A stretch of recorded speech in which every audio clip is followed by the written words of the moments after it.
അതിരുകൾ തിരിച്ച് ഭൂമിയിലാകമാനം യുദ്ധം ചെയ്യുന്ന മനുഷ്യൻ അവന്റെ യുദ്ധക്കുതി ബഹിരാകാശത്തേക്ക് കൂടി വളർത്തിയിരിക്കുന്നു. നമ്മൾ ജീവിക്കുന്ന ഈ ആധുനിക ലോകത്തിന്റെ നിയന്ത്രണം ഇന്ന് പൂർണ്ണമായും അന്തരീക്ഷത്തിൽ കറങ്ങിത്തിരിയുന്ന ഉപഗ്രഹങ്ങളുടെ കൈകളിലാണ്. അതിനാൽ തന്നെ ആ ഉപഗ്രഹങ്ങളെ തകർത്ത് ലോകത്തെ ഇരുട്ടിലാക്കാൻ പോകുന്ന വൻ ശക്തികളുടെ പോരാട്ടങ്ങളാണ് ഇപ്പോൾ ബഹിരാകാശത്ത് നടന്നുകൊണ്ടിരിക്കുന്നത്. ഇനിയൊരു മൂന്നാം ലോക മഹായുദ്ധം സംഭവിക്കുകയാണെങ്കിൽ അതിന്റെ തുടക്കം ഭൂമിയിലാവില്ല, മറിച്ച് ബഹിരാകാശത്താവുമെന്നാണ് ആഗോള സൈനിക നിരീക്ഷകർ വിലയിരുത്തുന്നത്. ഉപഗ്രഹ വിരുദ്ധ ആയുധങ്ങളും ബഹിരാകാശ യുദ്ധങ്ങളും അന്താരാഷ്ട്ര ഭൗമ രാഷ്ട്രീയത്തെ എങ്ങനെ മാറ്റിമറിക്കുന്നുവെന്ന് നമുക്ക് ആഴത്തിൽ പരിശോധിക്കാം. നാം രാവിലെ ഉണരുന്നത് മുതൽ രാത്രി ഉറങ്ങാൻ കിടക്കുന്നത് വരെയുള്ള നിത്യജീവിതത്തെ ഒന്ന് കണ്ണോടിച്ചു നോക്കൂ.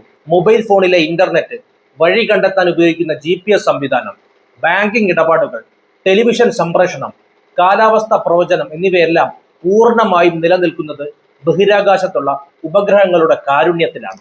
സാധാരണക്കാരുടെ ജീവിതം മാത്രമല്ല, ഒരു രാജ്യത്തിന്റെ സൈനിക നീക്കങ്ങളും ആശയവിനിമയങ്ങളും മിസൈലുകളുടെ ഗതി നിയന്ത്രിക്കലും വരെ ഈ ഉപഗ്രഹങ്ങളെ ആശ്രയിച്ചാണ്. അതുകൊണ്ട് തന്നെ യുദ്ധമുണ്ടായാൽ ശത്രു രാജ്യത്തെ തകർക്കാൻ അവരുടെ ഭൂമിയിലേക്ക് ബോംബ് എറിയുന്നതിനേക്കാൾ എളുപ്പവും മാരകവും അവരുടെ ആശയവിനിമയ ഉപഗ്രഹങ്ങളെ ഇല്ലാതാക്കുക എന്നതാണ്. ഇത് വൻ ശക്തികൾ മനസ്സിലാക്കി കഴിഞ്ഞു. ഈ തിരിച്ചറിവാണ് ബഹിരാകാശത്തെ ഒരു നിശബ്ദ യുദ്ധഭൂമിയാക്കി മാറ്റിയിരിക്കുന്നത്. ഈ യുദ്ധത്തിലെ ഏറ്റവും മാരകമായ ആയുധങ്ങളാണ് ആന്റി സാറ്റലൈറ്റ് വെപ്പൺസ് അഥവാ ഉപഗ്രഹ വിരുദ്ധ ആയുധങ്ങൾ. ഭൂമിയിൽ നിന്ന് തൊടുത്തുവിട്ട് ബഹിരാകാശത്ത് അതിവേഗത്തിൽ സഞ്ചരിക്കുന്ന ഒരു ഉപഗ്രഹത്തെ കൃത്യമായി വെടിവെച്ചിടാൻ ശേഷിയുള്ള മിസൈലുകളാണിവ.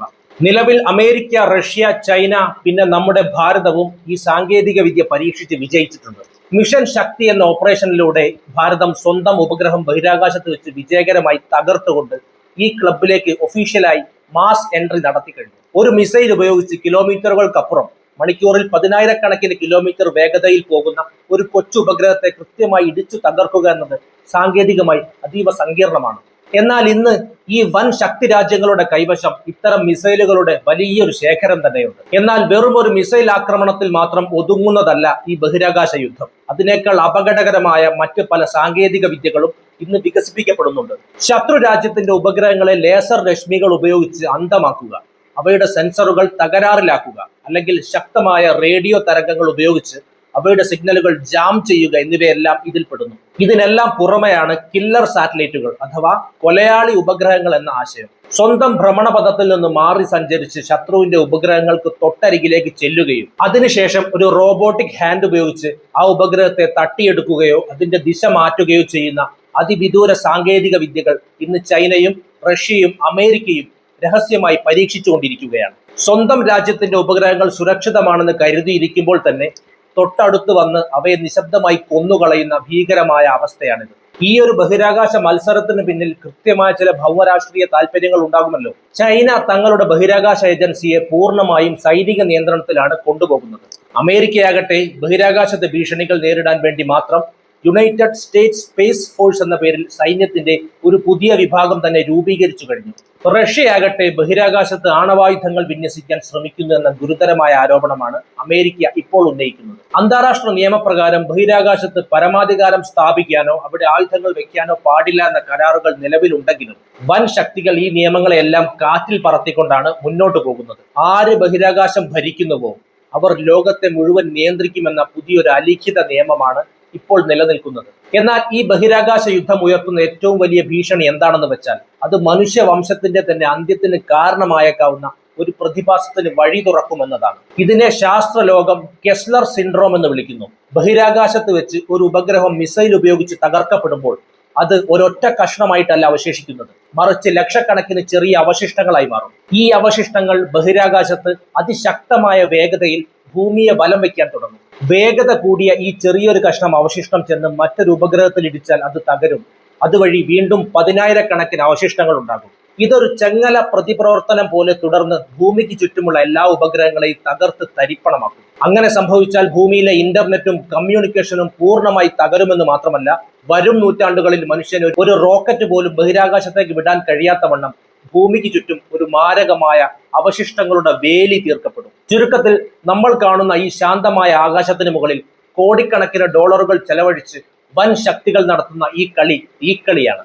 ഭൂമിയിലെ യുദ്ധങ്ങൾ മനുഷ്യന്റെ ചോര വീഴ്ത്തുമ്പോൾ ബഹിരാകാശത്തെ യുദ്ധങ്ങൾ മനുഷ്യൻ ഇന്ന് വരെ കെട്ടിപ്പടുത്ത ആധുനിക നാഗരികതയെ തന്നെയാണ് ഇല്ലാതാക്കാൻ പോകുന്നത്. സാങ്കേതിക വിദ്യയുടെ ഈ അതിപ്രസരവും വൻ ശക്തികളുടെ ഈ അധികാര മത്സരവും ലോകത്തെ എങ്ങോട്ടേക്കാണ് നയിക്കുന്നതെന്ന് നമ്മൾ ഗൗരവമായി ചിന്തിക്കേണ്ടിയിരിക്കുന്നു. ബഹിരാകാശ യുദ്ധരംഗത്തും ഉപഗ്രഹ വിരുദ്ധ ആയുധ സാങ്കേതിക വിദ്യയിലും ലോകത്തെ നിയന്ത്രിക്കുന്ന പ്രമുഖ ശക്തികൾ ആരൊക്കെയാണെന്നും ഈ നിഴൽ യുദ്ധത്തിന്റെ ഭാവി എന്താണെന്നും നമുക്ക് വിശദമായി പരിശോധിക്കാം. ബഹിരാകാശത്തെ ഈ മഹായുദ്ധത്തിൽ നിലവിൽ മേധാവിത്വം പുലർത്തുന്ന 4 പ്രധാന ശക്തികളാണുള്ളത്. ഇതിൽ ഒന്നാമൻ അമേരിക്ക തന്നെയാണ്. പതിറ്റാണ്ടുകൾക്ക് മുൻപ് തന്നെ സ്റ്റാർ വാഴ്സ് എന്ന പേരിൽ ബഹിരാകാശ പ്രതിരോധ പദ്ധതികൾക്ക് തുടക്കമിട്ട അവർ ഇന്ന് US സ്പേസ് ഫോഴ്സ് എന്ന പ്രത്യേക സൈനിക വിഭാഗത്തിലൂടെ തങ്ങളുടെ ആധിപത്യം ഉറപ്പിച്ചു കഴിഞ്ഞു. ശത്രുക്കളുടെ ഉപഗ്രഹങ്ങളെ നിരീക്ഷിക്കാനും തകർക്കാനുമുള്ള അത്യാധുനിക X-37B എന്ന നിഗൂഢ ബഹിരാകാശ വിമാനവും ലേസർ ആയുധങ്ങളും അമേരിക്കയ്ക്കുണ്ട്. ഈ ക്ലബിലെ രണ്ടാമത്തെ പ്രമുഖ ശക്തി റഷ്യയാണ്. സോവിയറ്റ് കാലഘട്ടം മുതൽക്കേ ഉപഗ്രഹ വിരുദ്ധ മിസൈലുകൾ വികസിപ്പിച്ച അവർ കമ്മ്യൂണിക്കേഷൻ സിഗ്നലുകൾ പൂർണ്ണമായി ജാം ചെയ്യാൻ ശേഷിയുള്ള പെരേസ്വറ്റ് ലേസർ സംവിധാനങ്ങളും പരീക്ഷിച്ചിട്ടുണ്ട്. അടുത്തിടെ ബഹിരാകാശത്ത് ആണവ പ്രതിരോധ സംവിധാനങ്ങൾ വിന്യസിക്കാൻ റഷ്യ ശ്രമിക്കുന്നു എന്ന വാർത്തകൾ അന്താരാഷ്ട്ര തലത്തിൽ വലിയ പുകിലുണ്ടാക്കിയിരുന്നു. മൂന്നാമത്തെ വലിയ ശക്തി ചൈനയാണ്. 2007 സ്വന്തം കാലാവസ്ഥാ ഉപഗ്രഹം മിസൈൽ അയച്ച് തകർത്തുകൊണ്ട് ചൈന തങ്ങളുടെ പ്രഹരശേഷി ലോകത്തിന് കാണിച്ചു കൊടുത്തു. ശത്രു ഉപഗ്രഹങ്ങളെ ഭ്രമണപഥത്തിൽ നിന്ന് വലിച്ചെറിയാൻ ശേഷിയുള്ള റോബോട്ടിക് കൈകളുള്ള ഉപഗ്രഹങ്ങളും ലേസർ പ്രതിരോധ സംവിധാനങ്ങളും ചൈനീസ് സൈന്യത്തിന്റെ നേരിട്ടുള്ള നിയന്ത്രണത്തിലാണ്. ഈ 3 വൻ ശക്തികൾക്കൊപ്പം ഒട്ടും പിന്നിലല്ലാതെ നിൽക്കുന്ന 4ാമത്തെ പ്രമുഖ രാജ്യം നമ്മുടെ ഭാരതമാണ്. 2019 നടത്തിയ മിഷൻ ശക്തി എന്ന സൈനിക ഓപ്പറേഷനിലൂടെ ഭൂമിയിൽ നിന്ന് തൊടുത്തുവിട്ട മിസൈൽ ഉപയോഗിച്ച് ബഹിരാകാശത്തെ ലൈവ് ഉപഗ്രഹം ഇന്ത്യ തകർത്തു. ഇതോടെ ബഹിരാകാശത്ത് യുദ്ധം ചെയ്യാനുള്ള ശേഷിയുണ്ടെന്ന് തെളിയിച്ച ലോകത്തിലെ 4ാമത്തെ രാജ്യമായി ഇന്ത്യ മാറി.